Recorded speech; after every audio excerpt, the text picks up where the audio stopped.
Hey everyone, welcome to the very first episode of 100 Southeast Asian Films in 100 Days. In this episode, I'll be talking about these 5 films. So the very first one is called 69. This film is a really fun one to watch because I was sitting there thinking what was going to happen next quite often. For the most part, the characters were really fun to watch because most of them were quite quirky and funny. However, the editing and the pace of it sometimes do feel a bit off or weird. Yeah, because in certain scenes it feels like something very serious and then it would jump really quickly to something very comedic, so that's where the pacing and the editing felt jarring or different. I wasn't really thinking about the technicalities very often, but instead I was sitting and enjoying the film and the characters and wondering what kind of choices they would make. The main character of this film is unpredictable because she's given so much pressure and threat. She would do anything to save herself because there's just so many characters getting in her way and getting themselves involved, so she tries her best not to get anyone else involved in her predicament. The second one this week is called Beautiful Boxer.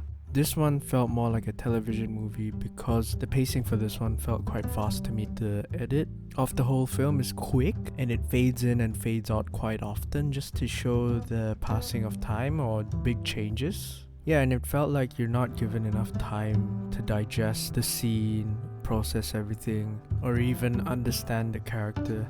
And you kind of have to keep up with the pacing, which is why I felt the editing was quite rushed.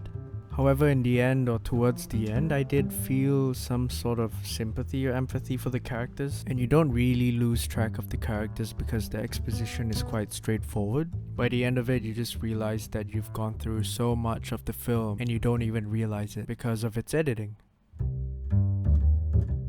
Now the third one this week is called Himala. Now this one is a masterpiece that I would see myself coming back to. One word that I would describe this film is raw. And when you watch the scenes of blessings or the tragedies, you just feel like you're there to experience it. One example that I would take is the production design because you can see and feel the texture of the environment and also the world that these characters live in. And the ending was the crescendo of the film because everything was a mess and nothing will end the misery and sadness of the people because ultimately there is no miracle. I think it's just too good to be in one small part of a video, and I'd love for you all to just pick it up and watch it. Yeah, I would probably do a video essay just for this one, but we'll see.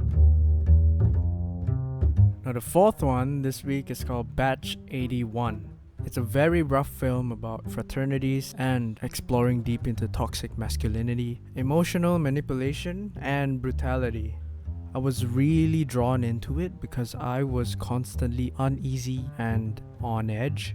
It's one of those anxiety-inducing movies that keeps you worried for what's about to happen next, hoping the worst wouldn't happen. Or would. Yeah, and this film does remind me of certain part of my childhood that I could recall, of other people's school where they have really rough friends that will go to an extreme to do whatever it takes to earn respect or be in a gang. And I guess this film would be timeless because of toxic masculinity that would perpetuate over and over different generations, which is what the name of the film is, Batch 81.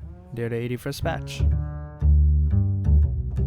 And the final film for this week is Indio Nacional.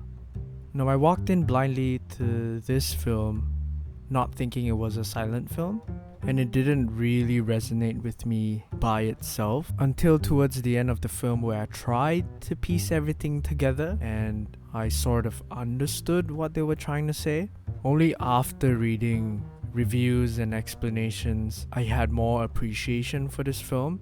I would probably go back to this film just to understand more of the context because it has really good ratings and I feel like I'm missing out. Well, that's all for this week. That's 5 films for you. Hope you enjoyed this very first episode. I will try my best to make this thing better. Don't forget to comment down your thoughts. As of now, thanks for watching. Don't forget to like and subscribe, and I'll see you next week.